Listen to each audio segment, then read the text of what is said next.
Chers frères et sœurs et vous tous qui nous écoutez sur KTO, Radio Notre-Dame et France Culture, nous allons contempler aujourd'hui le visage de Pierre, le rocher choisi par le Seigneur pour édifier son Église. Selon la plus haute vraisemblance archéologique, suite aux fouilles ordonnées par le pape Pie XII, les reliques de Pierre sont bien situées sous l'autel majeur de la basilique qui porte son nom. En entrant à Saint-Pierre de Rome, les pèlerins posent leurs mains sur le pied de l'apôtre qui a reçu le pouvoir des clés. Ce geste de piété populaire exprime la vérité de la foi.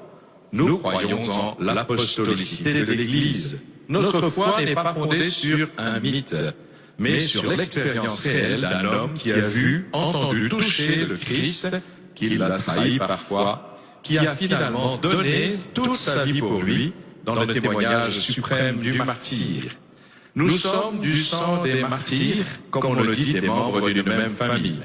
Merci au Père Guillaume de Bantière de nous faire grandir dans la contemplation du chef des apôtres qui a laissé la force de Dieu se déployer dans la faiblesse et dont la vie illustre si bien la devise du pape François, Miserando atque eligendo.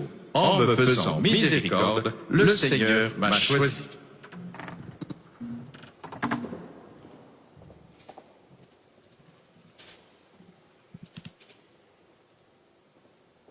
Merci, Monseigneur. Ce matin, nous lisions l'évangile de la transfiguration du Seigneur. Au pied du mont Tabor, lieu supposé de cette transfiguration, se trouve un village palestinien du nom de Dabouria. Et dans ce village, les restes d'une église ancienne, appelée, dit-on, l'église des 9 apôtres. Jésus ayant emmené avec lui, pour être témoin de sa gloire, Pierre, Jacques et Jean.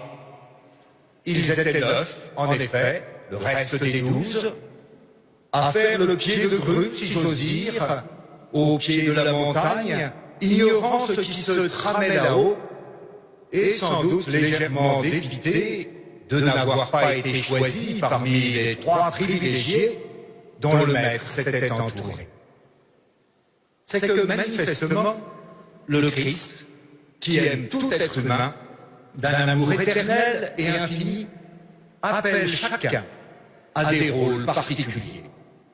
Il veut le bien de tous, mais il ne donne pas tous les biens à tous. C'est un des points sur lequel la mentalité égalitariste de notre époque achoppe souvent.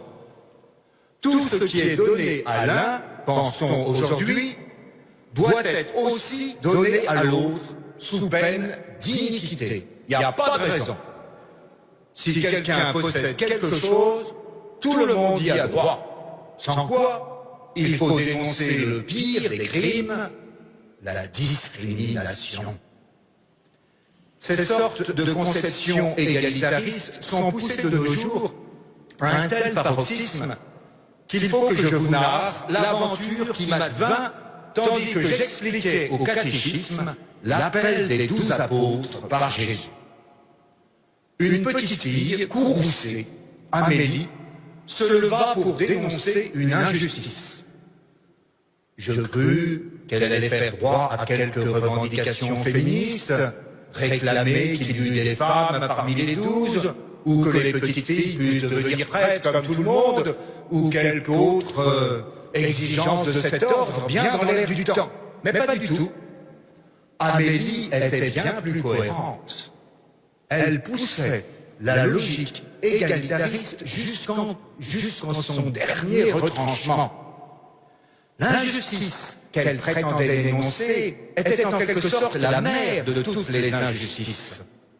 Moi, dit-elle avec un aplomb qui me laissa abasourdi, moi je trouve que c'est injuste que ce soit toujours le même qui soit Dieu. Il faudrait que ça change. Un peu comme dans les cours de récréation, ce n'est pas toujours le même le chat. Il faut que les rôles puissent passer de l'un à l'autre. Et cette petite fille étonnante nous expliqua, les bras croisés et le front buté, qu'elle attendait son tour d'être Dieu. Elle n'en démordrait pas. Sinon, tout simplement, elle ne jouerait plus. Les enfants, nous le savons, ont souvent des intuitions théologiques profondes. Et de fait, il n'est pas faux que nous soyons appelés à être Dieu. Sans avoir lu les pères de l'Église, Amélie reprenait à sa manière un peu raide l'intuition du grand Athanase. Dieu s'est fait homme pour que l'homme devienne Dieu. Mais comme son aïeule, Ève, la petite écolière devait apprendre à recevoir comme un don ce qu'elle revendiquait comme un droit. Oui, Amélie, c'est bien la vie divine que le Seigneur a résolu de te donner. Non pas pour que tu règnes à sa place, mais pour que tu partages sa vie et son bonheur.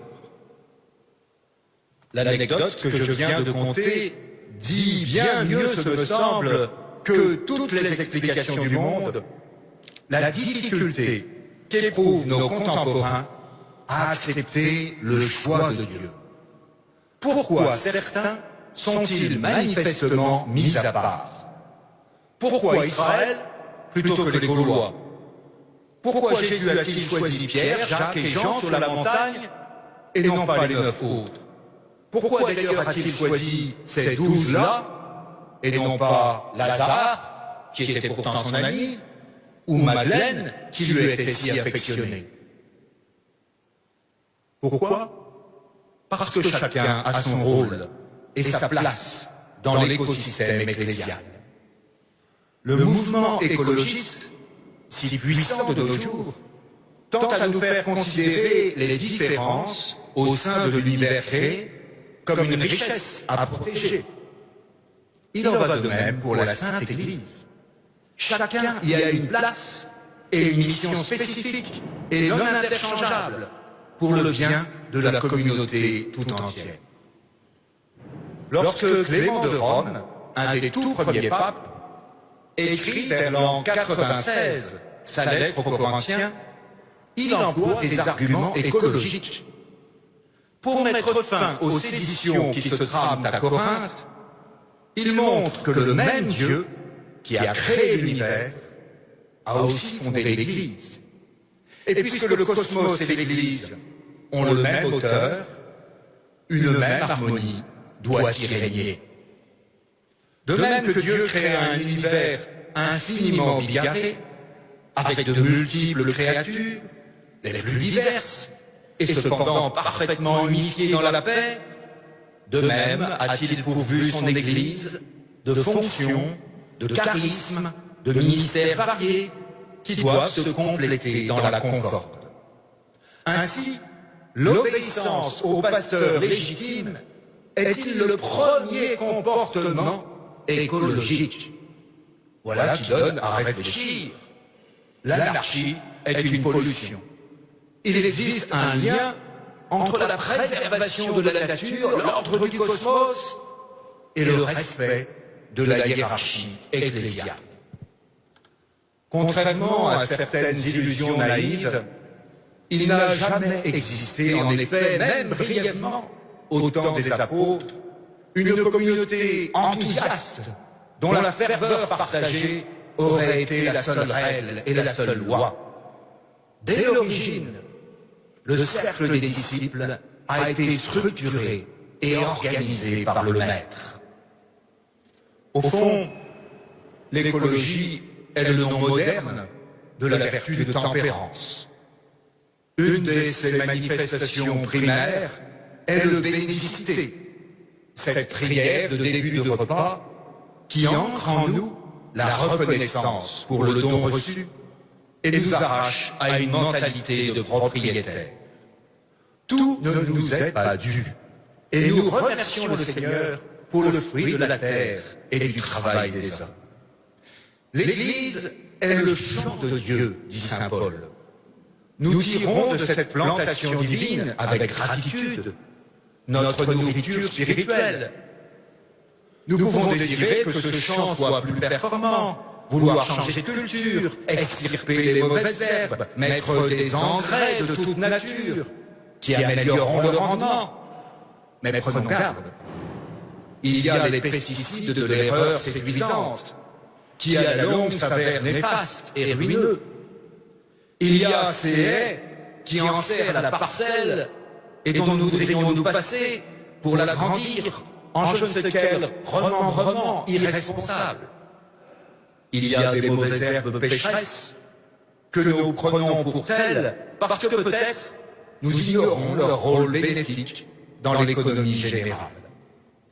Il y a des lois dogmatiques de saine agriculture qu'on ne peut violer sans amer déconvenue.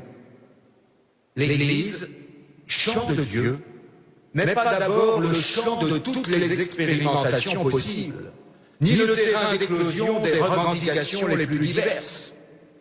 Elle est un don merveilleux, à recevoir avec gratitude et à cultiver avec responsabilité, selon des lois que nous n'avons pas à déterminer nous-mêmes, mais dont le céleste jardinier l'approuve.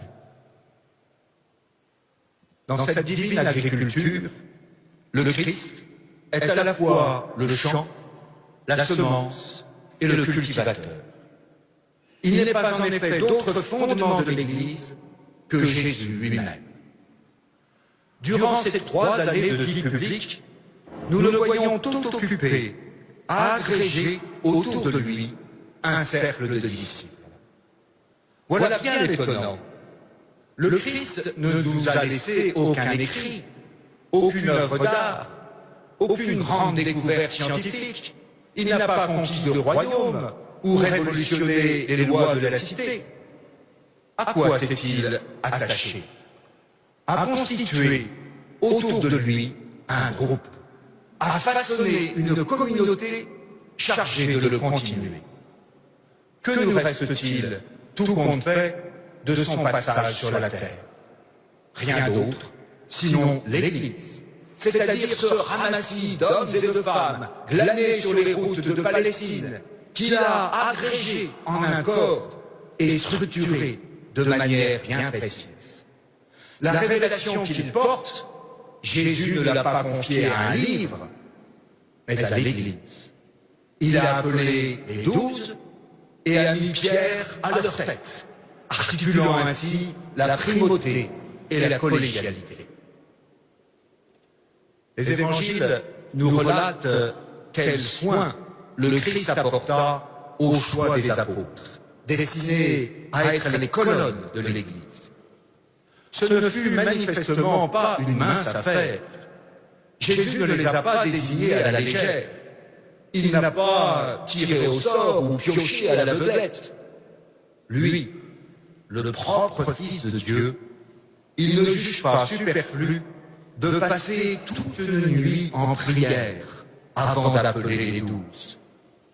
Prier toute une nuit, pourquoi? Parce que Jésus ne s'attribue pas à lui-même ses disciples.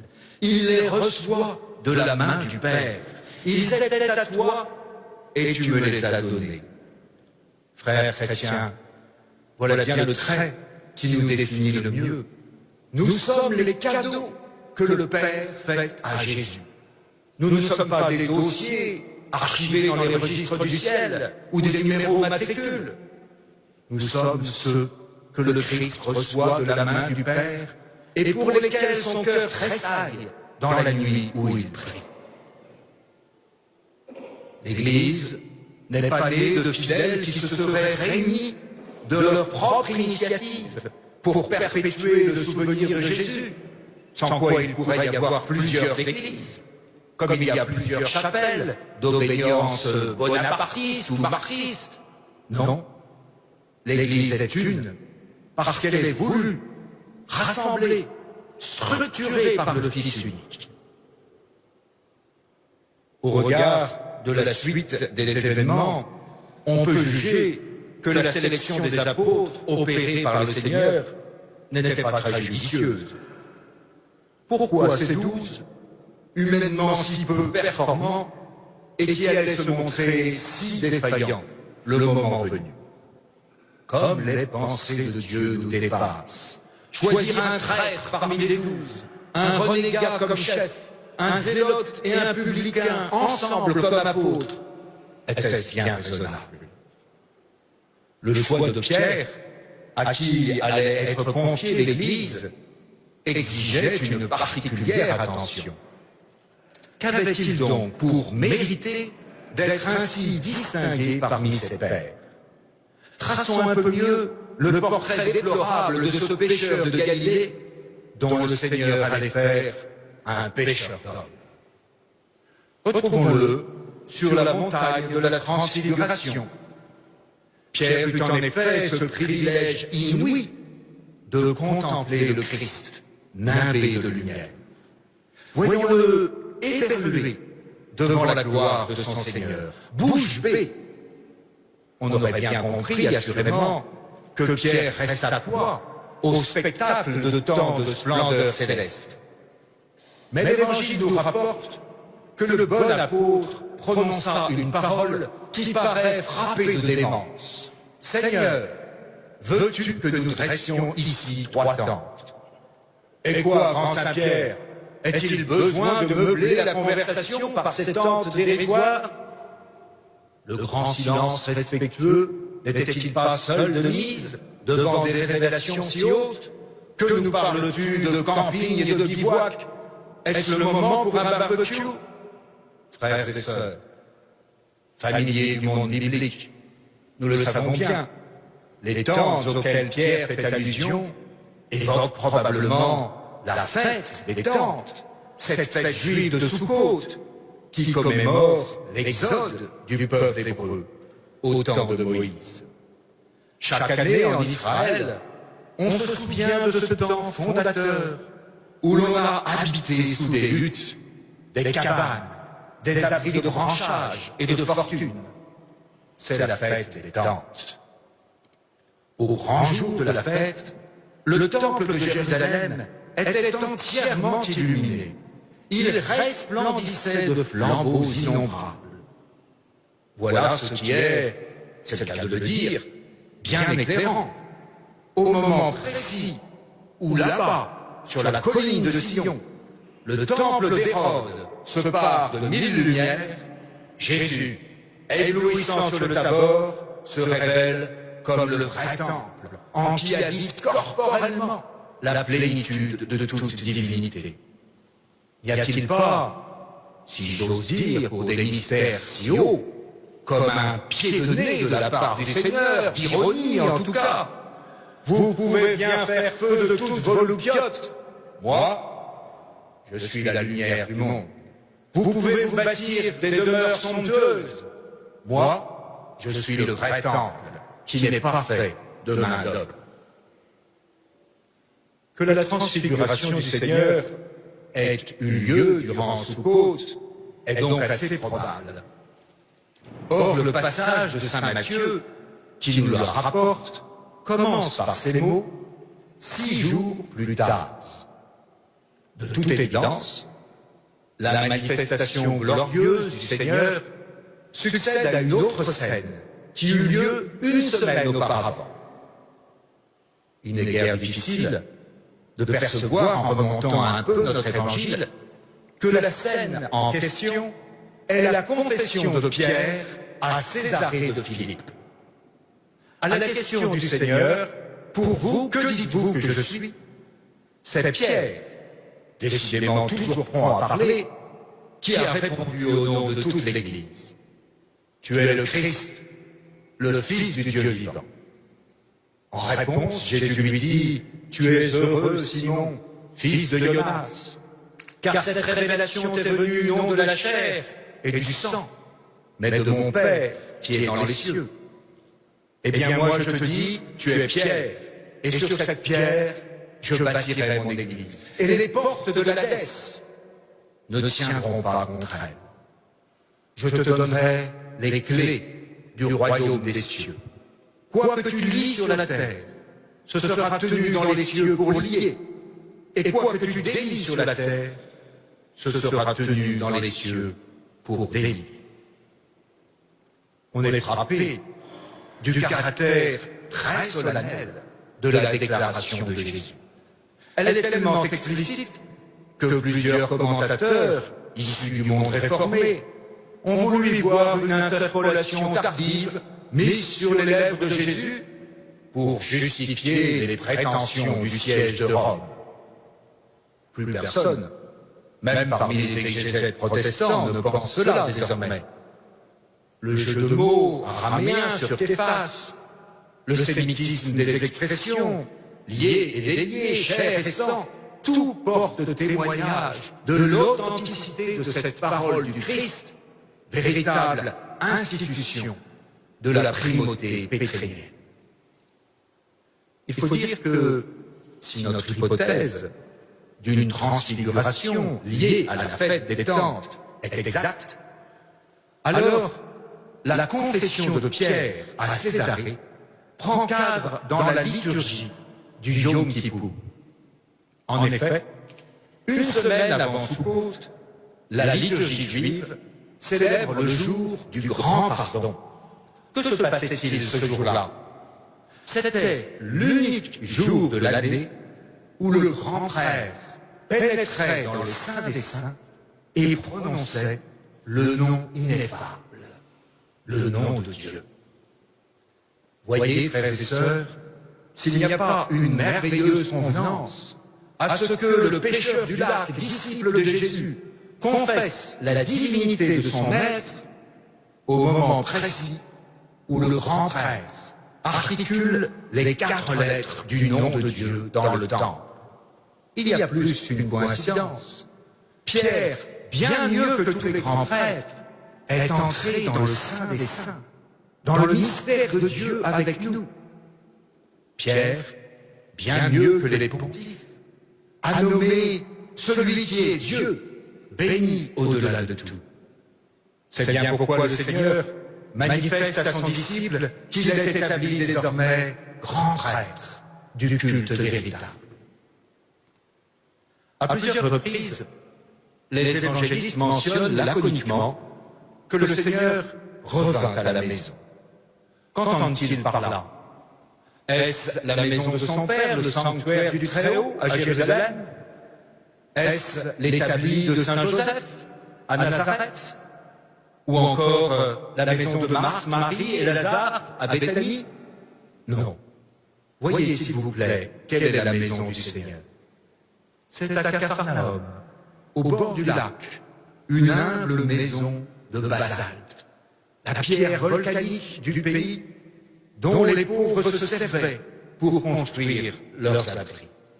Cette demeure de roc grossier, c'est la maison de Pierre qu'il partageait avec sa belle-mère, et c'est là que Jésus habitait. C'était sa maison, disent tout bonnement les évangélistes. Car c'est toujours dans l'église de Pierre que le Seigneur habite. Simon, Pierre, Jean-Paul, Benoît, François, changement de nom, mais pas d'adresse. L'un, Clément, Innocent, Pie, Grégoire, c'est toujours dans la maison de Pierre qu'habite le Verbe de Dieu. Quel honneur, quel prestige pour le petit patron pécheur. Tout est moustillé par le rôle et l'attention spécifique que lui accorde le Seigneur. Pierre croit pouvoir tout régenter. Lorsque Jésus annonce à ses disciples que le Fils de l'homme aura à souffrir et à mourir, le sang du fougueux apôtre ne fait qu'un tour. Non, Seigneur, cela ne t'arrivera pas. Alors fuse cinglante la réponse. Va des rétro, Satanas. Quelle douche froide. Passe derrière moi, Satan. Pierre était déjà prêt à chausser la tiare, et le voici remis à sa place. Il voulait jouer les gardes du corps du Seigneur, et il aura, effectivement, la garde de ce grand corps du Christ qu'est l'Église. Mais rien ne se passera comme il l'avait prévu dans sa simplification de croyance. Le disciple n'est pas au-dessus de son maître. Il n'est pas non plus devant ou sur les côtés, il est derrière. À vrai dire, c'est une tentation permanente pour tous les chrétiens de faire leur œuvre pour Dieu plutôt que de laisser l'œuvre de Dieu se faire en eux. On devient aisément des entrepreneurs en christianisme plutôt que des disciples du Christ. C'est la tentation de tirer Jésus à soi, comme Pierre, tirant le maître par la manche pour lui faire de vifs reproches. La tentation de devancer le Christ, de caracoler en tête, de prendre en main les affaires du bon Dieu, à la place de ce grand maladroit de Jésus qui ne sait pas très bien s'y prendre, qui n'y connaît rien en marketing et en com. Ce pauvre Jésus, il ne sait pas se vendre. Ainsi pensait Judas. Dans ma paroisse, je me pose souvent la question. Jésus est-il vraiment le pasteur de tous ces projets que nous nommons si facilement pastoraux? Un jeune me livrait un jour la clé d'une conversion spectaculaire. Autrefois, disait-il, je priais Dieu pour qu'il m'aide. Maintenant, je le prie pour qu'il me guide. Sentez-vous la différence entre un adjuvant et un pasteur, entre un auxiliaire et un maître? Simon-Pierre devra apprendre à suivre. Il n'en a pas fini d'ailleurs de ses stupéfactions devant le comportement si déconcertant de son maître. Assoyons-nous avec lui à ce dernier repas que voulut prendre le Christ avant de mourir. En cette nuit du jeudi saint, nous voyons Simon-Pierre se rebiffer. C'en est trop de voir son maître à ses pieds. Il proteste, chacun doit tenir son rang. Quelle extravagance de parler et d'agir comme un dieu, et après cela, de laver les pieds de ses disciples comme un vulgaire esclave païen. Sachant que le Père a tout remis entre ses mains. C'est ainsi que s'ouvre en Saint Jean le récit de la Passion. Or, ces mains plénipotentiaires, nous les voyons essuyer amoureusement les pieds de ses disciples.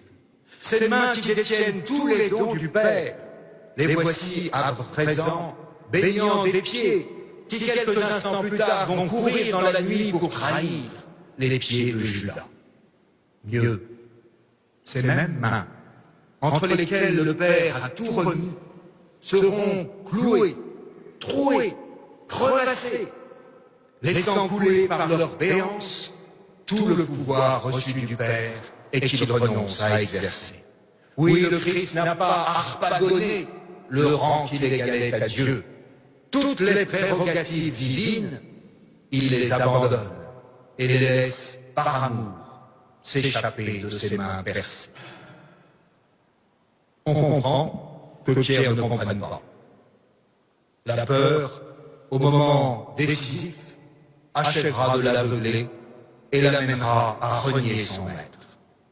L'Évangile ne fait pas mystère de ce triple reniement. Je ne connais pas cet homme, dit l'apôtre choisi. Et le coq se met à chanter. Quelle aubaine et quel miracle, frères chrétiens, que de la flèche écroulée de Notre-Dame, on ait pu retrouver le coq. N'y a-t-il pas, dans ce fait providentiel, un signe qui nous est donné? Il dit beaucoup au peuple de France, le Pierre gallinacé, dressé sur tous les clochers de notre pays. C'est un miracle, c'est un animal très gaulois et très évangélique, le coq. Par le même chant, il dénonce le reniement et annonce le dénouement de la nuit. Il nous fait pleurer nos péchés nocturnes et nous tourne vers l'aurore de la miséricorde. Il est l'image de cette Église qui déambule dans les ténèbres du monde, proclamant la bonne nouvelle du jour qui vient. Puisse le chant de l'Église éveiller beaucoup d'âmes à la lumière. On sait comment, après Pâques, au bord du lac, le Seigneur allait manifester son pardon à l'apôtre renégat. 7 disciples étaient sur la barque. Lorsque le ressuscité fit abonder dans les filets les poissons d'une pêche miraculeuse. Ce filet, c'est l'Église, la nasse de Pierre, ce pécheur d'homme. Lancé dans le cirque aveuglant du monde, c'est l'Empire bientôt qu'il fera entrer dans le filet, intrépide héritière de la bête romaine. L'abondance surnaturelle de poissons aurait dû faire craquer le filet de toutes parts, mais il ne se déchira pas. Il ne connut pas de schisme, dit littéralement l'Évangile, précisément parce qu'il représente l'indivisible Église. Cette unité, Pierre se devra de la servir, comme Jésus ressuscité lui en assigne la mission. Autour d'un feu de braise, qui rappelle celui où Pierre s'était chauffé, dans la cour de son triple reniement, le Seigneur interroge par 3 fois son disciple. Simon, fils de Jean, m'aimes-tu plus que ceci? Voilà l'apôtre, mis face à son péché et à son impuissance. Et pourtant, c'est bien à ce disciple indigne que le Seigneur confie son troupeau. Paix mes brebis, quelle miséricorde! Non seulement Pierre est pardonné par le Christ, mais il se voit confirmé dans sa mission de conduire l'Église. Paix mes agneaux. Cette parole n'est pas adressée au groupe des apôtres, mais au seul Simon-Pierre, et elle est répétée 3 fois. Manifestement, Jésus confie à Pierre un rôle spécifique. Dira-t-on qu'il lui octroie simplement une dignité, une certaine préséance, une primauté d'honneur? C'est une idée bien peu évangélique et toute mondaine. Le Christ ne distribue pas des médailles et des titres. Il confère des missions et donne la grâce pour les accomplir en esprit de service. Pour conduire une Église qui offre à tous les hommes le pardon de Dieu, il fallait un chef qui en eût fait l'expérience pour lui-même. Il est bon d'avoir perçu les fragilités de Saint Pierre. Ce ne sont pas ses vertus humaines qui rendent l'apôtre inébranlable et apte à être le rocher qui soutient l'Église. Bien au contraire, les évangiles se plaisent à nous tracer le portrait d'un Pierre chancelant, d'un homme de peu de foi, d'un nain de l'adhérence, comme dit Chouraki. Ce qui rend la foi de Pierre infaillible, ce n'est pas son courage, sa lucidité, ou toute autre vertu dont il semble bien dépourvu. Ce qui fait que Pierre ne peut sombrer, c'est la main du Seigneur qui le hisse sur le navire et le retient de sombrer dans la faiblesse où il était plongé. Ce qui donne sa fermeté à la foi de Pierre, c'est la prière que Jésus fit pour lui. Simon, Simon, j'ai prié pour toi, afin que ta foi ne défaille pas. Toi, quand tu seras revenu, affermis tes frères. Depuis le jour de la Pentecôte, Pierre prend la parole pour exprimer la foi de l'Église. Nul ne remit en cause ce jour-là sa préséance dans une communauté primitive où pourtant tant d'autres pouvaient se prévaloir de quelques primautés. Jean, le disciple que Jésus aimait, les frères du Seigneur, André, le premier appelé. Mieux, Pierre semble personnifier toute l'Église qui se concentre en quelque sorte en lui. Que j'aime cette page des Actes des Apôtres où l'on voit tous les disciples unanimes priant sans relâche pour Pierre, emprisonné par le Sanhédrin. Car toute la communauté se sent incarcérée quand son chef est dans les fers. Ubi Petrus, ibi Ecclesia, dira tout bonnement saint Ambroise. Le pape n'est pas le vicaire de l'Église, mais le vicaire du Christ, qui se tient au milieu de nous comme celui qui sert. Serviteur des serviteurs de Dieu, le pape est le garant de la communion. Pas l'éteignoir de toute initiative ou de toute velléité d'innovation. Pierre n'est pas un roc qui écrase, mais le rocher qui supporte et qui soutient. L'Église n'a pas un cœur sec, elle est le temple de l'Esprit Saint. C'est l'Esprit, c'est-à-dire l'amour de Dieu, et non pas le pape qui l'a fait vivre.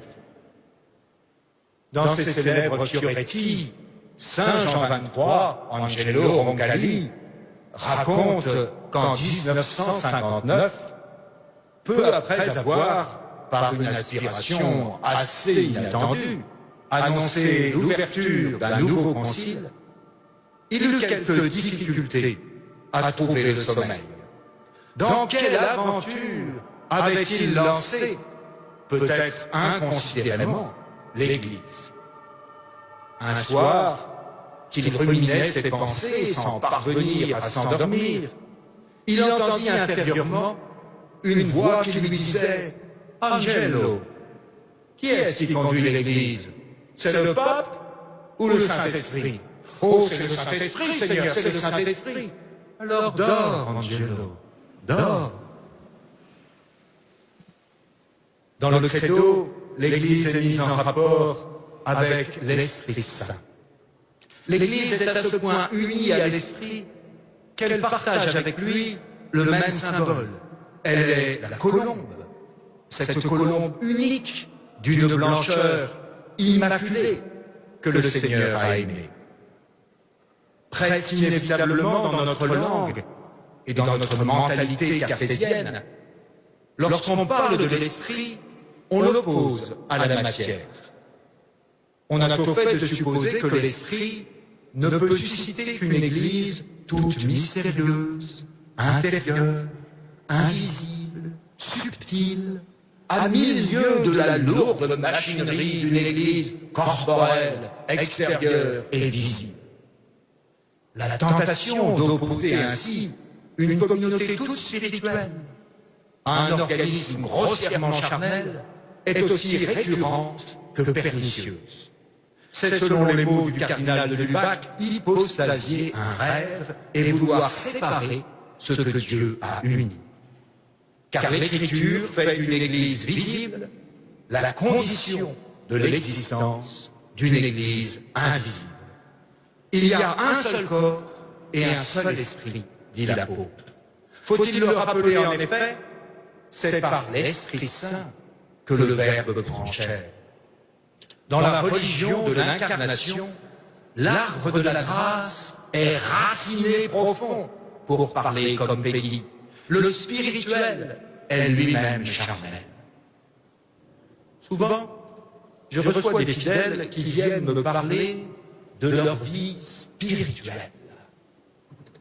Ils me racontent alors leur retraite chez les bons pères, l'excellence ou les difficultés de leurs oraisons, les illuminations dues à la lecture d'un ouvrage pieux.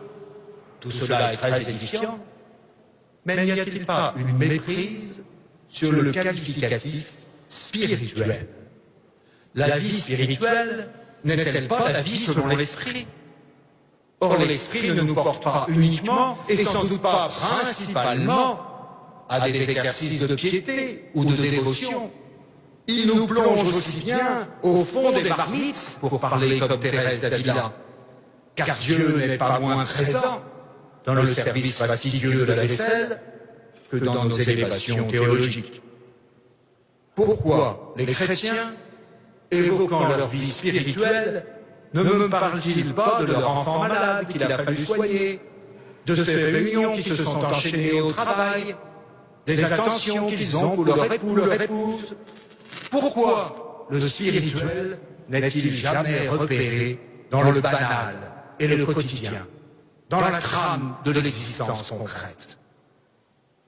Nous arrachant un dualisme platonicien et cartésien et entrant pleinement dans la logique de l'incarnation, nous professons une Église bien tangible et concrète, celle qui s'incarne dans des communautés bien réelles, celle qui est structurée par une hiérarchie que l'Église, que Jésus a voulu et à laquelle l'Esprit donne le charisme de l'autorité.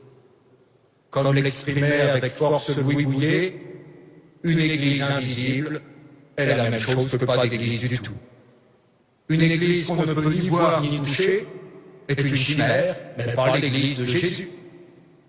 Le Verbe incarné continue de gouverner et de faire vivre son Église par un double moyen. par la hiérarchie qu'il institue et par l'esprit qu'il communique. Deux modes inséparables de l'influence de notre chef, le Christ, sur son corps, l'Église.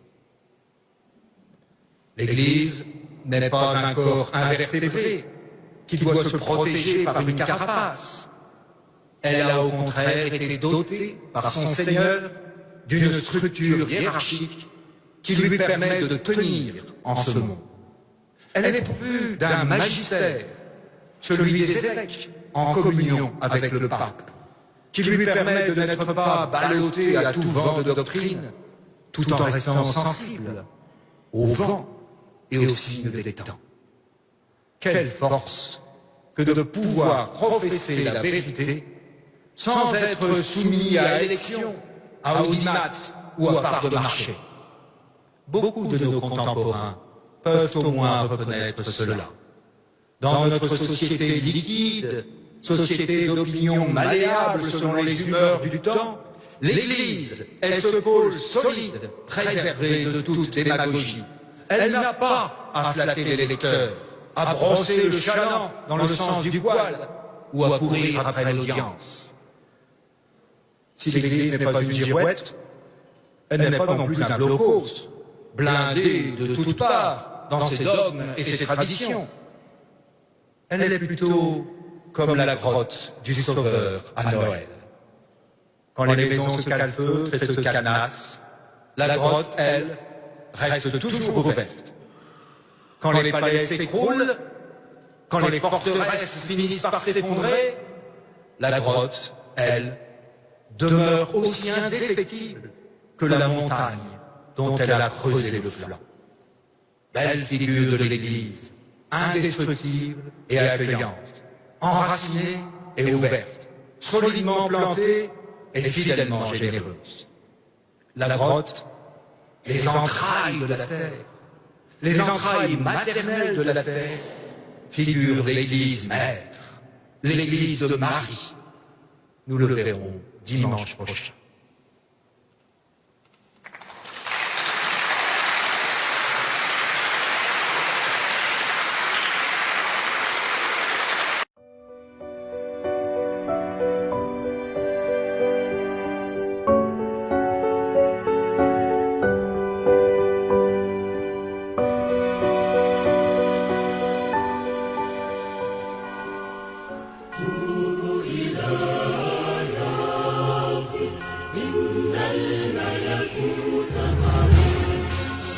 Prier la Via Crucis à Jérusalem est une expérience unique et spéciale.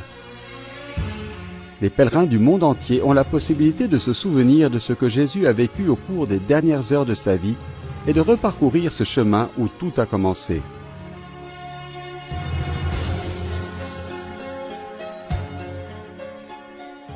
La Via Crucis, au sens actuel du terme, remonte au Moyen Âge. Le réveil des pèlerinages a commencé au XIIe siècle, ainsi que la présence stable à partir de 1233 des frères mineurs franciscains dans les lieux saints. Aujourd'hui, ceux qui visitent Jérusalem peuvent suivre le chemin en 14 stations depuis l'endroit où, selon la tradition, Jésus a rencontré Ponce Pilate, jusqu'aux 4 dernières stations situées dans l'église du Saint-Sépulcre, le lieu sacré de la mort de Jésus sur la croix et de sa résurrection. Aujourd'hui, chacun de nous est invité à marcher sur ce chemin dans la prière.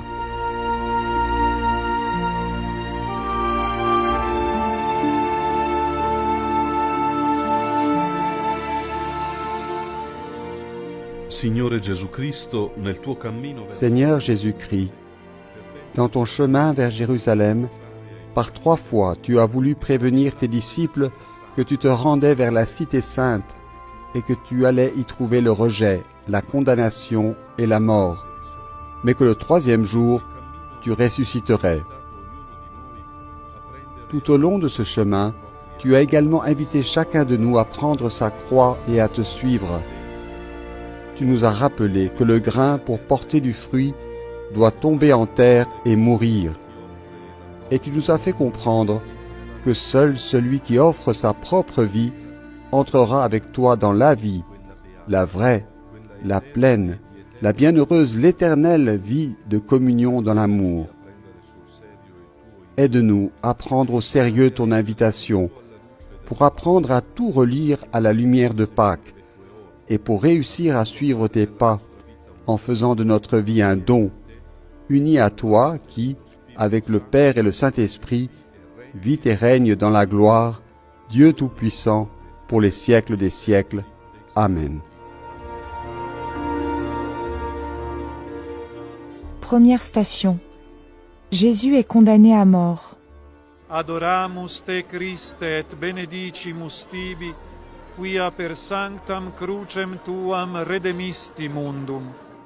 Pilate leur dit, « Que ferai-je donc de Jésus appelé le Christ ?» Ils répondirent tous, « Qu'il soit crucifié. » Il leur demanda, « Quel mal a-t-il donc fait ?»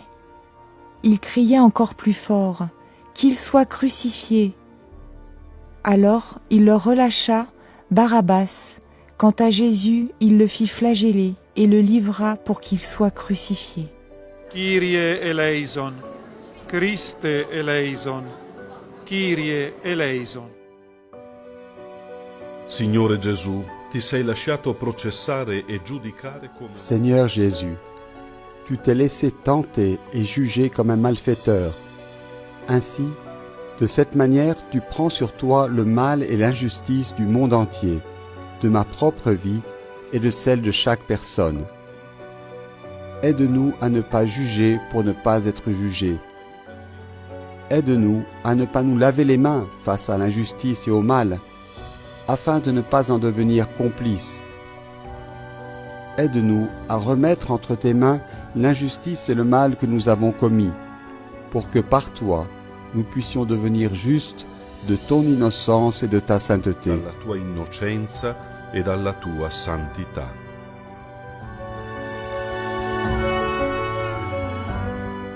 Deuxième station. Jésus est chargé de sa croix. Adoramus te Christe et benedicimus tibi, quia per sanctam crucem tuam redemisti mundum. Alors les soldats du gouverneur emmenèrent Jésus dans la salle du prétoire et rassemblèrent autour de lui toute la garde. Ils lui enlevèrent ses vêtements et le couvrirent d'un manteau rouge. Puis, avec des épines, ils tressèrent une couronne et la posèrent sur sa tête. Ils lui mirent un roseau dans la main droite et pour se moquer de lui, ils s'agenouillaient devant lui en disant « Salut, roi des Juifs !» Et après avoir craché sur lui, ils prirent le roseau et ils le frappaient à la tête. Quand ils se furent bien moqués de lui, ils lui enlevèrent le manteau, lui remirent ses vêtements et l'emmenèrent pour le crucifier. Kyrie eleison, Christe eleison, Kyrie eleison. Seigneur Jésus, bien souvent sommeille en nous cette tendance à vouloir attaquer le plus faible, accuser celui qui se trompe, ou tous ceux qui, à nos yeux, paraissent trop bons ou trop saints. Telle la vivacité avec laquelle nous pouvons écraser la queue du serpent, nos réactions se déclenchent instantanément au moindre tort subi, à la plus petite parole qui nous offense, ou face à tous ceux qui semblent diminuer notre image ou notre personne. Tu portes et supportes celui qui se moque de toi et te frappe, celui qui te flagelle et te couronne d'épines, celui qui t'insulte et te déguise en roi, celui qui charge sur tes épaules une croix que tu ne mérites pas.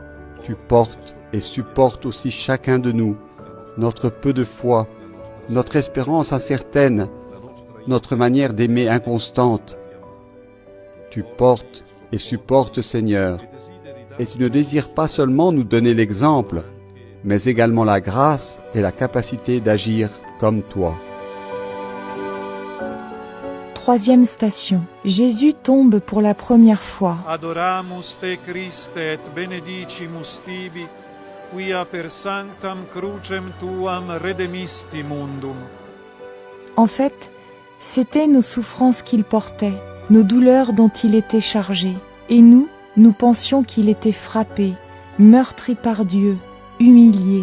Or, c'est à cause de nos révoltes qu'il a été transpercé, à cause de nos fautes qu'il a été broyé. Le châtiment qui nous donne la paix a pesé sur lui. par ses blessures nous sommes guéris. Kyrie eleison, Christe eleison, Kyrie eleison.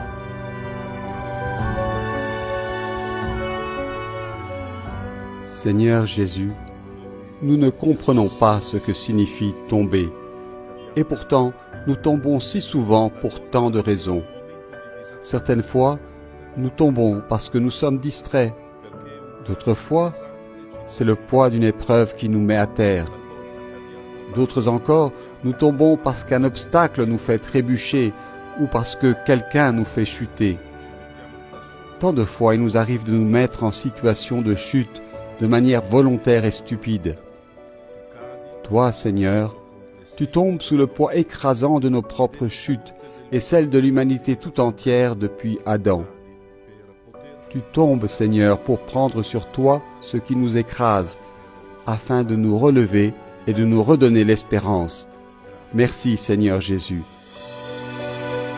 4e station.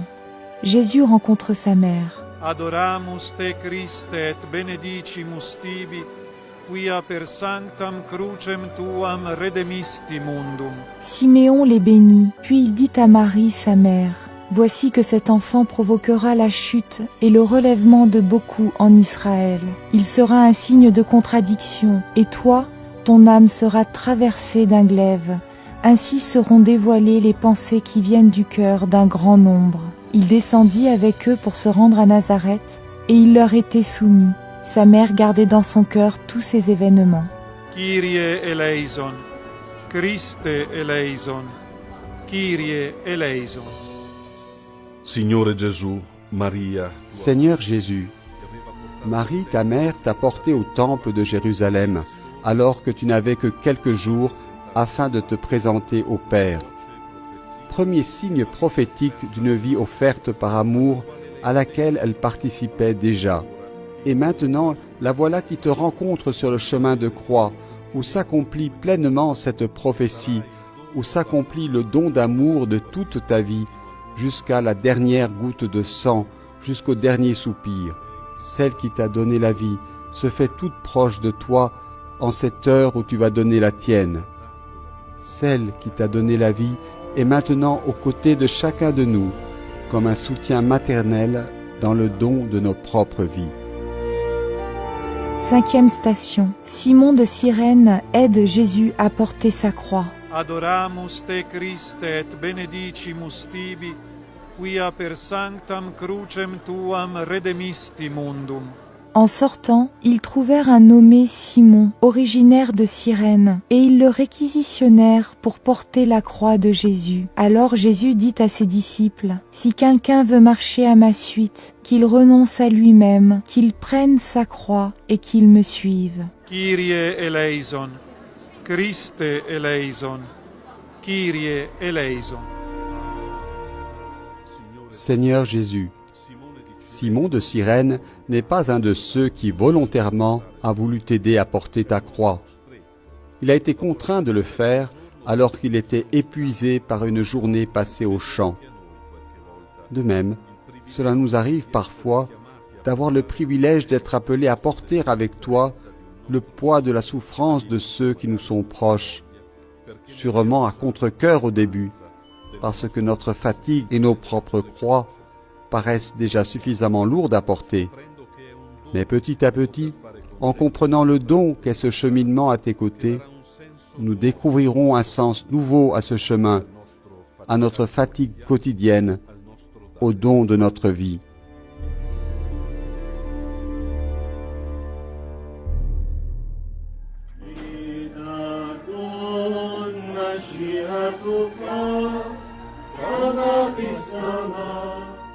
Sixième station. Véronique essuie le visage de Jésus. Adoramus te Christe et benedicimus tibi, quia per sanctam crucem tuam redemisti mundum. Il était sans apparence, ni beauté, qui attire nos regards. Son aspect n'avait rien pour nous plaire. Méprisé, abandonné des hommes, homme de douleur, familier de la souffrance, il était pareil à celui devant qui on se voile la face. Et nous l'avons méprisé, compté pour rien. Kyrie eleison, Christe eleison, Kyrie eleison. Signore Gesù, nel volto e nello sguardo. Seigneur Jésus, on peut lire sur le visage et dans le regard de chaque homme la substance de son âme et l'essence de sa vie. De même, c'est à travers ton visage et ton regard que nous sont révélés ceux du Dieu invisible, blessés et défigurés par la poussière et par le sang, afin de faire rejaillir sur nous sa miséricorde et sa paix. C'est à Véronique que tu as dévoilé pour la première fois ce vrai visage, qui par notre vénération profonde vient nous recréer à ton image.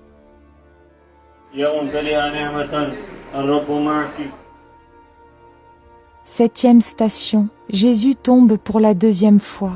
Adoramus te Christe et benedicimus tibi, quia per sanctam crucem tuam redemisti mundum. En effet, nous n'avons pas un grand prêtre incapable de compatir à nos faiblesses, mais un grand prêtre éprouvé en toutes choses, à notre ressemblance, excepté le péché. Kyrie eleison, Christe eleison, Kyrie eleison. Signore Gesù, cosa vuol dire essere? Seigneur Jésus, que signifie être solidaire et partagé?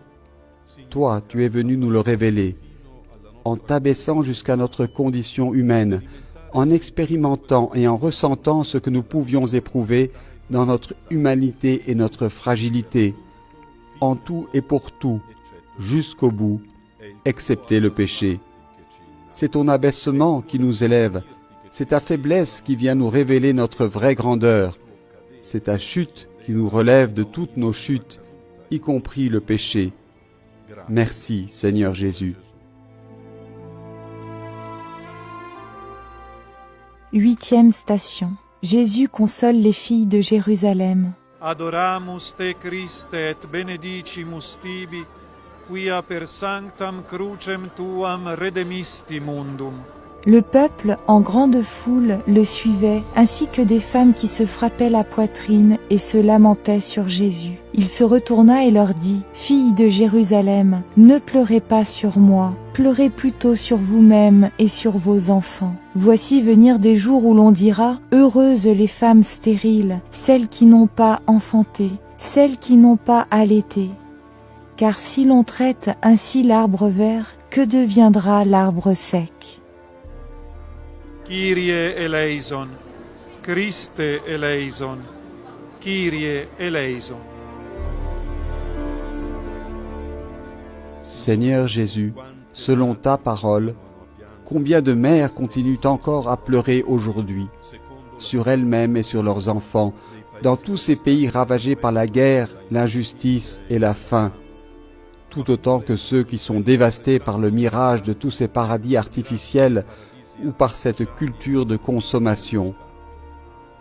Viens réconforter toutes ces mères qui n'ont plus de larmes pour pleurer, afin que ce soit elles qui puissent de nouveau consoler, et donne également à chacun de nous un cœur maternel, pour que nous puissions redonner à notre monde un peu d'humanité. Neuvième station. Jésus tombe pour la troisième fois. Adoramus te Christe et benedicimus tibi, quia per sanctam crucem tuam redemisti mundum. Venez à moi, vous tous qui peinez sous le poids du fardeau, et moi je vous procurerai le repos. Prenez sur vous mon joug, devenez mes disciples, car je suis doux et humble de cœur, et vous trouverez le repos pour votre âme. Kyrie eleison, Christe eleison, Kyrie eleison. Signore Gesù, la terza caduta è quella che fa Seigneur Jésus, c'est cette troisième chute qui nous fait entrevoir le but. Nous rappelons ainsi que l'important n'est pas le nombre de chutes, mais le nombre de fois où nous nous laissons relever par toi afin de te suivre jusqu'au bout, jusqu'à l'instant où tout s'achève avec toi. Tu nous remets sur pied et nous reprenons le chemin. Nous tomberons probablement de nouveau, mais tu ne te lasseras jamais de nous encourager à nous relever pour gravir la sainte montagne, où tout s'accomplit avec toi. Merci, Seigneur Jésus.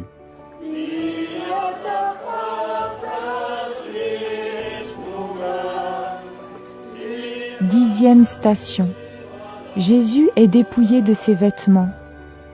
Adoramus te Christe et benedicimus tibi, quia per sanctam crucem tuam redemisti mundum. Quand les soldats eurent crucifié Jésus, ils prirent ses habits. Ils en firent 4 parts, une pour chaque soldat. Ils prirent aussi la tunique. C'était une tunique sans couture, tissée tout d'une pièce de haut en bas. Alors ils se dirent entre eux, « Ne la déchirons pas, désignons par le sort celui qui l'aura. » Ainsi s'accomplissait la parole de l'Écriture. Ils se sont partagés mes habits. Ils ont tiré au sort mon vêtement. Kyrie eleison, Christe eleison, Kyrie eleison. Signore Gesù, il primo uomo creato a tua immagine e somiglianza. Seigneur Jésus, le premier homme créé à ton image et à ta ressemblance était nu dans le jardin d'Éden, sans honte, jusqu'au jour où c'est toi qui as dû le vêtir, pour le protéger de la peur et de sa propre fragilité. À présent, tu es dénudé, dans ce geste qui manifeste le désir de t'humilier et de te priver de ta dignité. Et malgré tout, tu acceptes de te laisser déshabiller afin de revêtir chacun de nous d'un vêtement nouveau, de ton habit tissé d'une seule pièce, d'une dignité que nous ne méritons pas, mais que personne ne pourra plus nous enlever. 11e station. Jésus est crucifié. Adoramus te Christe et benedicimus tibi, quia per sanctam crucem tuam redemisti mundum.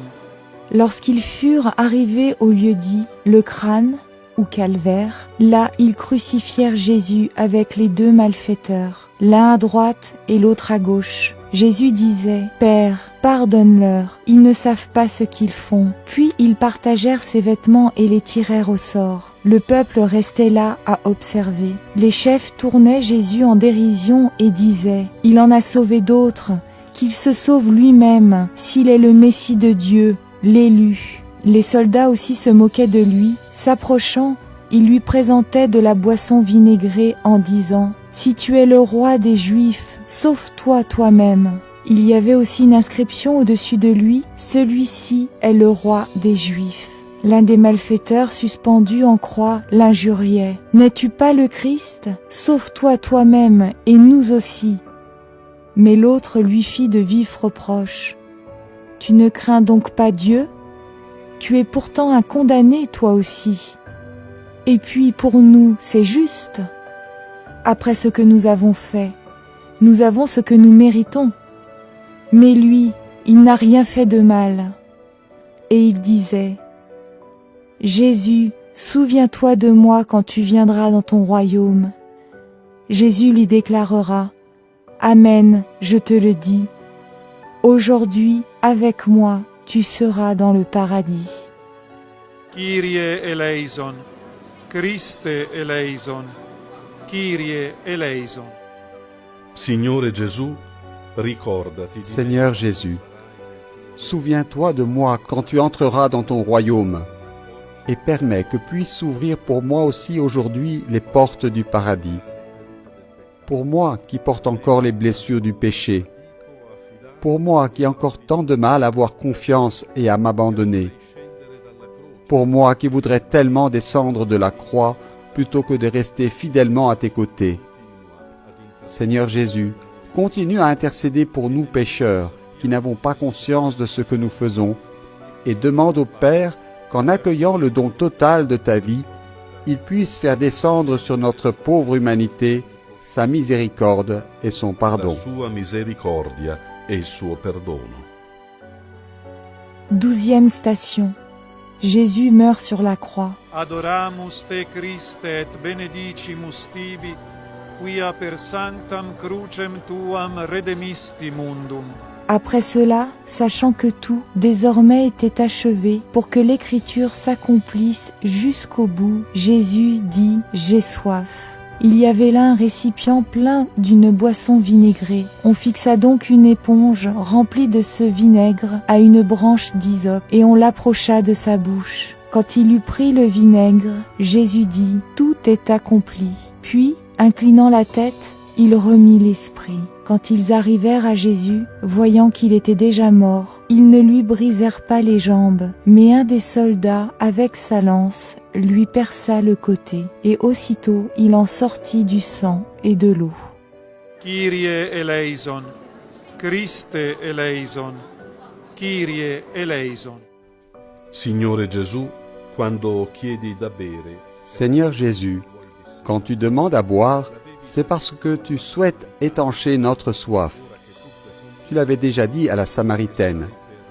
Et maintenant que tout est accompli, alors que tu es sur le point de donner sens à toute l'histoire de l'humanité, alors que ton incarnation est en train de s'accomplir pleinement, ouvre pour nous, Seigneur, une source nouvelle, faisant jaillir de ton côté l'eau et le sang, un fleuve qui purifie, désaltère et guérit, une source intarissable qui continuera à couler pour toute l'éternité et fera du Golgotha le cœur de la Jérusalem céleste. 13e station. Jésus est descendu de la croix. Adoramus te Christe et benedicimus tibi, quia per sanctam crucem tuam redemisti mundum. Il y avait là de nombreuses femmes qui observaient de loin. Elles avaient suivi Jésus depuis la Galilée pour le servir. Comme il se faisait tard, arriva un homme riche, originaire d'Arimathie, qui s'appelait Joseph, et qui était devenu lui aussi disciple de Jésus. Il alla trouver Pilate pour demander le corps de Jésus. Alors Pilate ordonna qu'on le lui remette. Kyrie eleison, Christe eleison, Kyrie eleison. Signore Gesù, il tuo corpo inerte è calato dalla croce. Seigneur Jésus, ton corps inerte est descendu de la croix, alors que toi, Verbe éternel et immortel, tu descends dans l'abîme de la mort. Joseph, Nicodème et les femmes recueillent en vitesse ton corps sans vie, alors que toi, Verbe éternel et immortel, tu commences déjà à réveiller de la mort l'humanité et la création tout entière. La mort semble avoir vaincu, mais toi, Verbe éternel et immortel, semence divine enfouie dans notre propre histoire, tu es déjà en train de germer. Interrato nella nostra storia, già stai germogliando. 14e station. Jésus est mis au tombeau. Adoramus te Christe et benedicimus tibi, quia per sanctam crucem tuam redemisti mundum. Prenant le corps, Joseph l'enveloppa dans un linceul immaculé et le déposa dans le tombeau neuf qu'il s'était fait creuser dans le roc. Puis il roula une grande pierre à l'entrée du tombeau et s'en alla. Or Marie-Madeleine et l'autre Marie étaient là, assises en face du sépulcre. Kyrie eleison, Christe eleison, Kyrie eleison. Signore Gesù, per 9 mesi ti ha custodito. Seigneur Jésus, pendant 9 mois tu es resté caché dans le ventre de Marie, alors qu'en prenant notre chair, tu franchissais le seuil qui sépare le temps de l'éternité.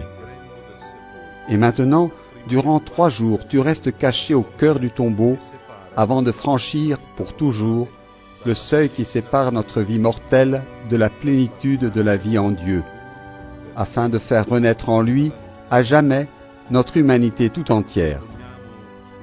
Déposons sur cette pierre nue, à côté de ton corps sans vie, notre propre mort, toutes nos angoisses, nos peurs et nos tourments, chacune de nos larmes et chacun de nos cris, et veillons en silence.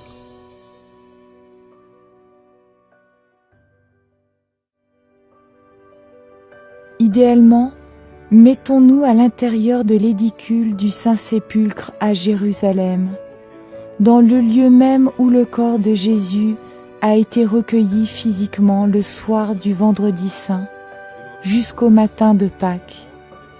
Ce lieu qui l'a vu passer de la mort à la résurrection. Arrêtons-nous quelques instants en silence pour adorer, et prions. Signore Gesù, appoggio le mani e la fronte su questa coperta di marmo.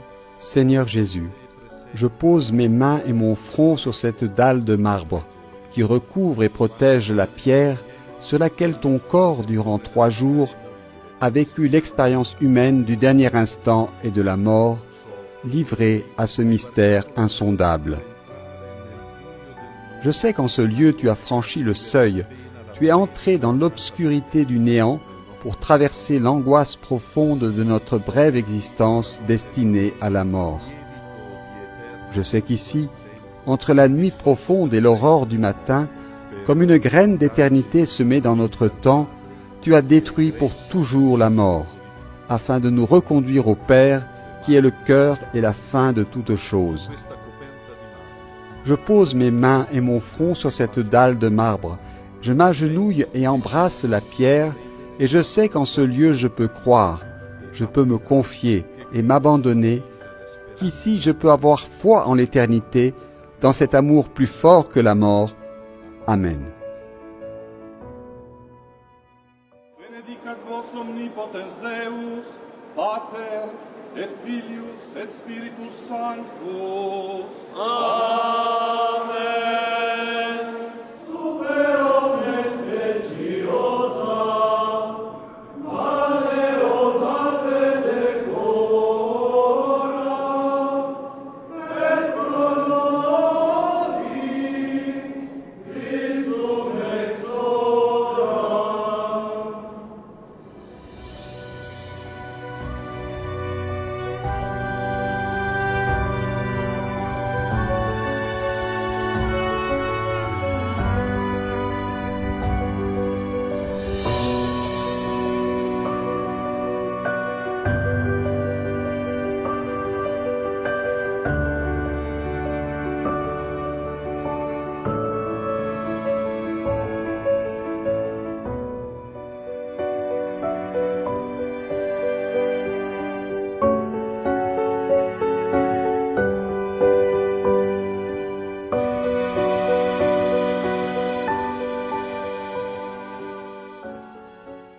Seigneur soit avec vous.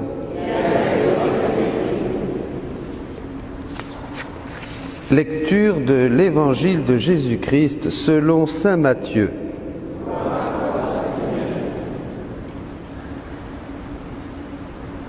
En ce temps-là, Jésus prit avec lui Pierre, Jacques et Jean, son frère. Et il les amena à l'écart, sur une haute montagne. Il fut transfiguré devant eux. Son visage devint brillant comme le soleil, et ses vêtements blancs comme la lumière. Voici que leur apparut Moïse et Élie, qui s'entretenaient avec lui. Pierre alors prit la parole et dit à Jésus, « Seigneur, il est bon que nous soyons ici. Si tu le veux, je vais dresser ici 3 tentes, une pour toi, une pour Moïse et une pour Élie. » Il parlait encore lorsqu'une nuée lumineuse les couvrit de son ombre. Et voici que de la nuée une voix disait, « Celui-ci est mon Fils bien-aimé, en qui je trouve ma joie. Écoutez-le. » Quand ils entendirent cela, les disciples tombèrent face contre terre et furent saisis d'une grande crainte.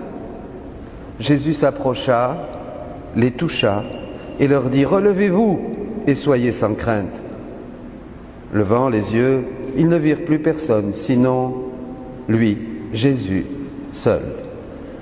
En descendant de la montagne, Jésus leur donna cet ordre, « Ne parlez de cette vision à personne, avant que le Fils de l'homme soit ressuscité d'entre les morts. »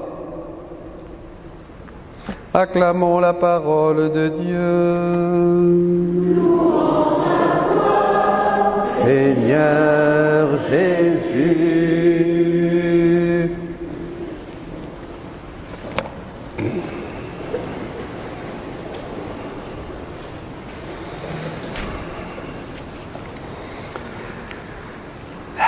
Que c'est beau.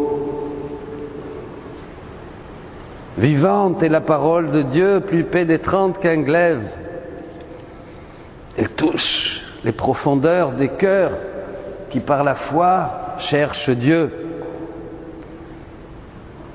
Cet évangile dans le carême nous pose la question, le carême de la vie,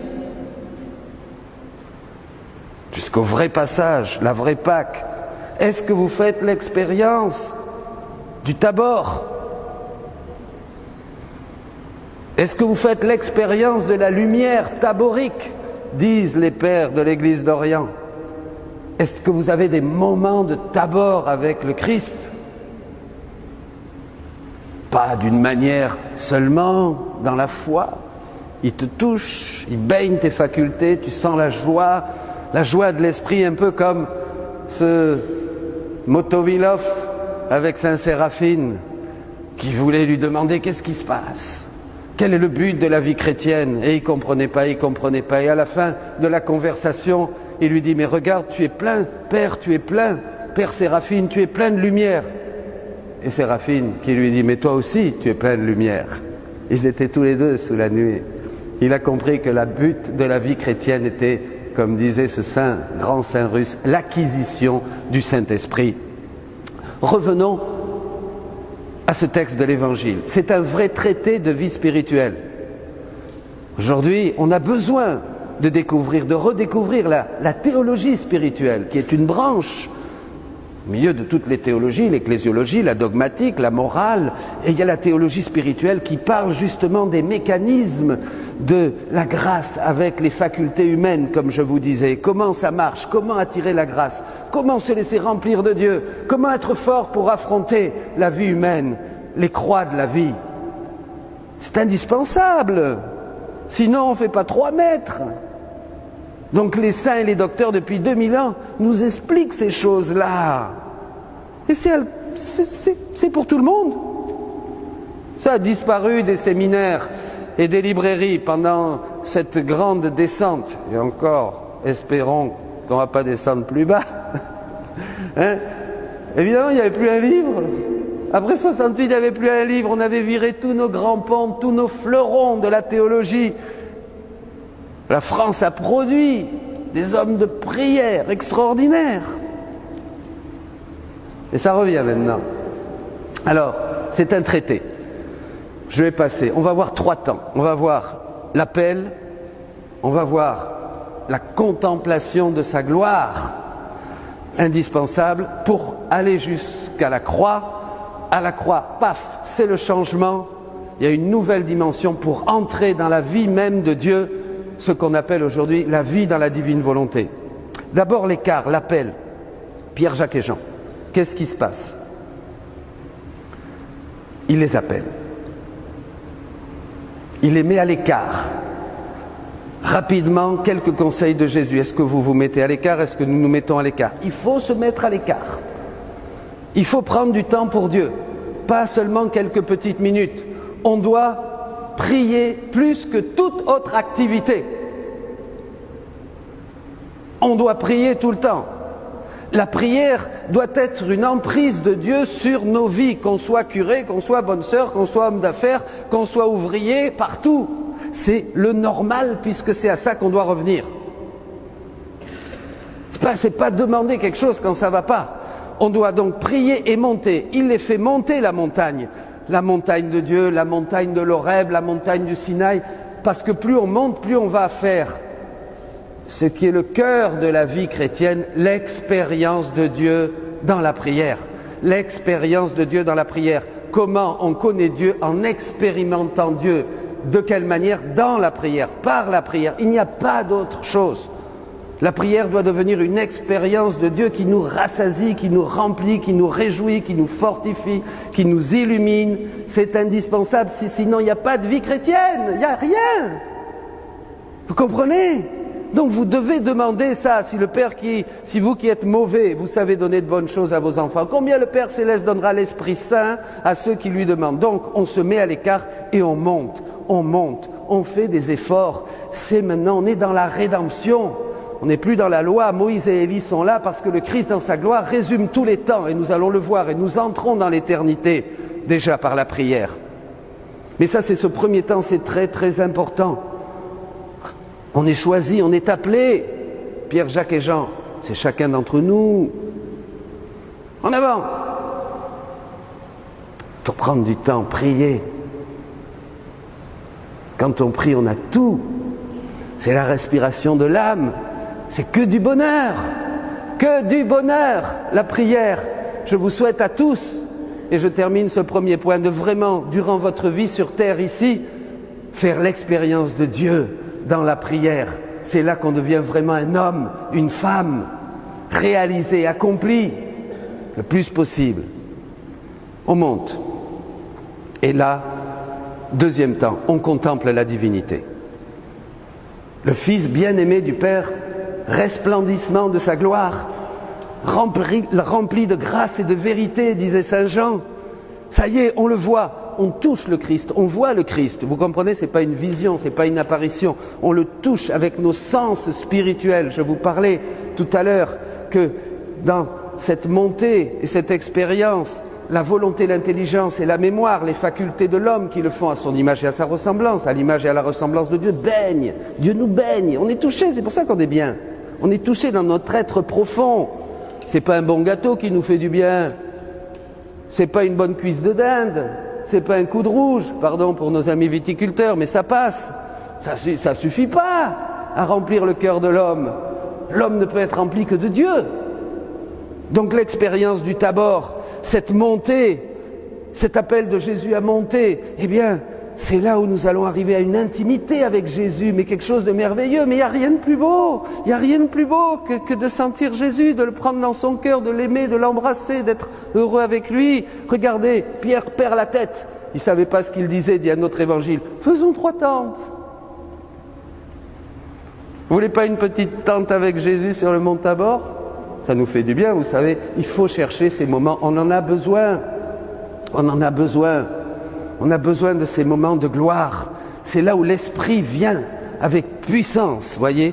On expérimente la puissance de l'Esprit. Et on marche dans l'Esprit, enraciné dans la foi, comme dit l'apôtre. Voyez, une manifestation. Notre vie devient manifestation d'Esprit et de puissance. On évangélise, on prie, on a des conseils pour les autres, on a le cœur plein de joie. Personne ne peut nous enlever la joie. Rien. Rien ne t'enlève la joie. Quand tu es enraciné en Dieu, rien ne t'enlève la joie. Même les épreuves, les persécutions, les difficultés, les maladies, tout ça, ça remet encore un petit coup de boost à ta joie. Parce que ta joie est en Dieu. Ta joie est en Dieu. Comprenez? Tout ça, c'est la prière qui nous donne ça. C'est une belle reine qui obtient tout du Seigneur, disait la petite Thérèse. Priez, mes amis, comme vous respirez. Et alors là, qu'est-ce qui se passe?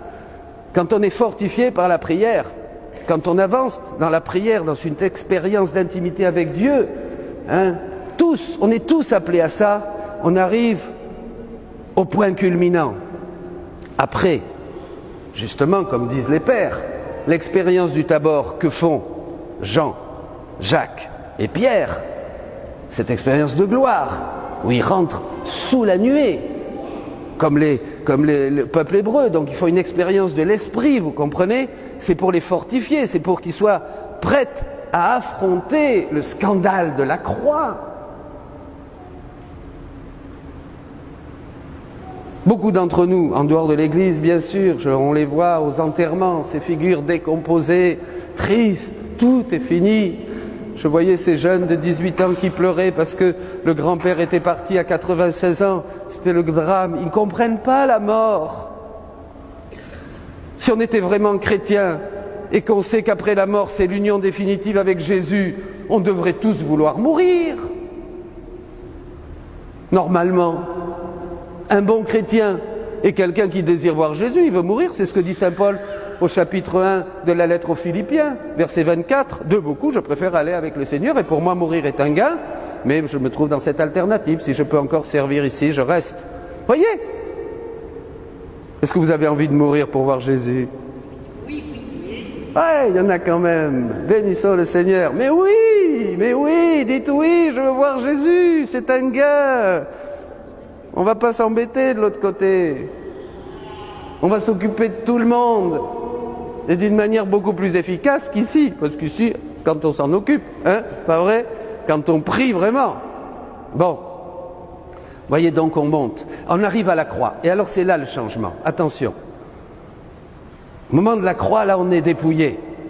Mais comme on a été fortifié par le Saint-Esprit, par une vie de prière, les sacrements, la parole de Dieu, l'expérience chrétienne, on est plein de Dieu, on est fort, vous comprenez, on arrive à la croix, et là c'est le breakpoint, c'est le moment du changement. Vous voyez, ça y est, là on dit à Jésus, comme Marie, en Marie avec elle, je veux répéter ta vie. Je veux achever dans ma chair ce qui manque à ta passion. Je me donne à toi. On devient une âme pleine d'amour, une âme offerte à l'amour, une âme offerte à la miséricorde de Dieu, une âme offerte, une âme victime, une âme qui dit oui à Jésus. Vous comprenez, là on rentre dans la dimension mystique. Pour tout le monde, la dimension mystique. Et là, en répétant la vie de Jésus, on entre dans une nouvelle sainteté que prophétisait Saint Jean-Paul II au début du 3e millénaire. Une nouvelle et divine sainteté. C'est ça, la vie dans la divine volonté. Comprenez? Là, on laisse l'agir de Dieu être opératif en nous. C'est le grand don que Dieu fait à l'Église en ces derniers temps. Vient de sortir la thèse, on l'édite maintenant, de l'Université pontificale de Rome, le don de la vie dans la divine volonté, dans les écrits de Luisa Picaretta. Il vient de sortir avec toutes les approbations ecclésiastiques. Mais c'est une grâce, mes amis. Maintenant, c'est un nouvel appel.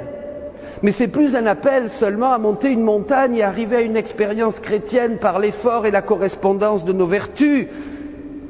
Jésus dit, c'est être plongé en Dieu même.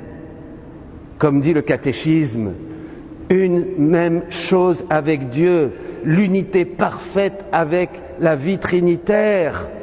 On agit comme le Christ, c'est ce qu'on dit à la messe, par lui, avec lui et en lui. On donne. Alors comment faire? Eh bien, donnez à Dieu votre volonté humaine. Donnez-lui vos cœurs. C'est très simple. Jésus dit, il suffit de vouloir et le tour est joué. Dites à Seigneur, je ne veux plus ma volonté. Je veux renoncer à ma volonté humaine pour que la tienne vienne agir en moi. Je veux faire un échange de vie, un échange de cœur. Prends tout, prends mes facultés, prends ma mémoire, prends ma volonté. Viens agir en moi, viens régner en moi. Je veux que tu règnes en moi et je veux agir avec toi parce que je veux agir maintenant depuis l'éternité. Gros changement. Nos actes deviennent des actes divins. Nos paroles, nos pieds, nos pas, nos cœurs qui battent, tout. C'est une nouvelle Pentecôte. C'est ça la nouvelle et divine sainteté. C'est pas possible, ça serait pas possible sans une nouvelle grâce du Seigneur. C'est merveilleux, mes amis. C'est extraordinaire. On va être peut-être peu comme Pierre, Jacques et Jean, mais on est appelés. On est appelés, c'est un nouvel appel. C'est une nouvelle grâce, il faut la prendre. Il ne faut pas regarder en arrière. Vous ne vous rappellerez plus du chemin passé, dit le prophète. Une chose nouvelle est en train d'être en marche et elle est là maintenant. Vous pouvez déjà la sentir, dit le prophète Jérémie.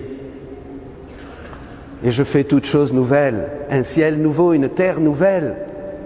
Dans ces temps qui sont les derniers, Dieu veut justement faire encore plus de dons et de grâce et de charisme, parce que nous sommes encore plus pauvres. Le péché abonde, donc la grâce surabonde. Regardez toutes les misères, les guerres, les virus, les luttes dans l'Église, en dehors de l'Église, entre les nations, les chrétiens. Hébreux 10, 25, les églises désaffectées, quand elles ne sont pas profanées. On vit des temps terribles. Est-ce que vous prenez conscience de ces temps? Est-ce que vous voulez, vous, être, mes amis, les saints des derniers temps? Est-ce que vous croyez qu'il y a un appel pour vous à monter jusqu'à Dieu même, au cœur même de la Trinité? Est-ce que vous voulez? C'est une question de désir. C'est fini maintenant, les blablabla, ça n'intéresse plus personne. Ce que cherchent aujourd'hui, ceux qui cherchent le Seigneur avec un cœur sincère, ils veulent une expérience spirituelle, ils veulent monter le Tabor, ils veulent sentir la lumière transformer, comme nous le chantions, ce beau chant au début, transformer leur être intérieur. Ils veulent être renouvelés dans la puissance du Saint-Esprit pour aller jusqu'au mont des amants, disait saint François de Sales, la croix de Jésus et embrasser la croix. On a peur de la croix, on a peur de la mort, on a peur de la souffrance. La croix, le plus grand don que Dieu fait à l'homme, parce que c'est le lit où il va épouser vraiment tout ce que nous sommes. La croix est une grâce, bien sûr, quand on a les yeux renouvelés, pleins de Dieu. Mes amis, nous sommes tous appelés à une expérience spirituelle, à une expérience mystique même. Tous.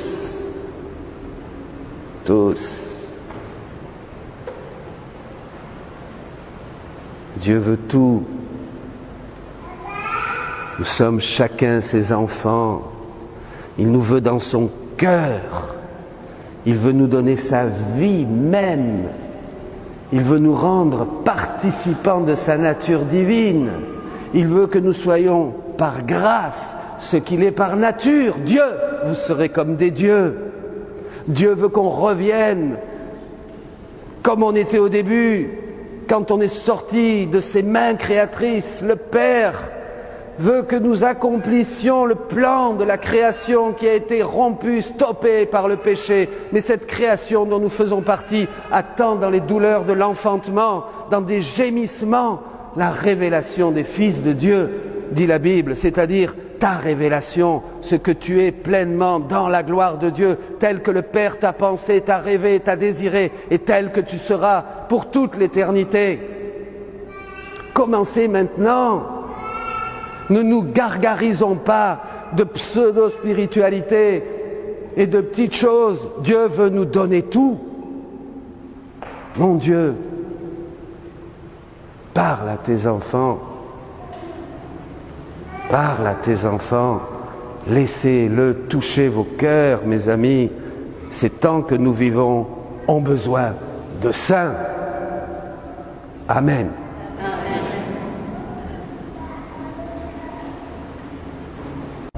Jésus, tu es l'amour qui a dérobé ma vie.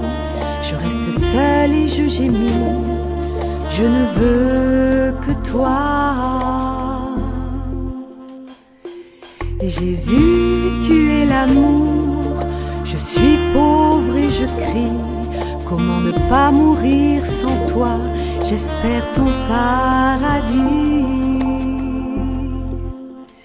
Transforme-moi, Seigneur, transforme-moi en toi. Je ne peux vivre sans ta présence. Je veux seulement être à toi. Transforme-moi, Seigneur, transforme-moi en toi. Je ne peux vivre sans ta présence. Je veux seulement être à toi. Jésus, tu es l'amour et ta vie est à moi. Ton corps, ton sang, ta croix me rendent fou de toi. Jésus, tu es l'amour et je veux t'embrasser, te laisser me transformer pour que tu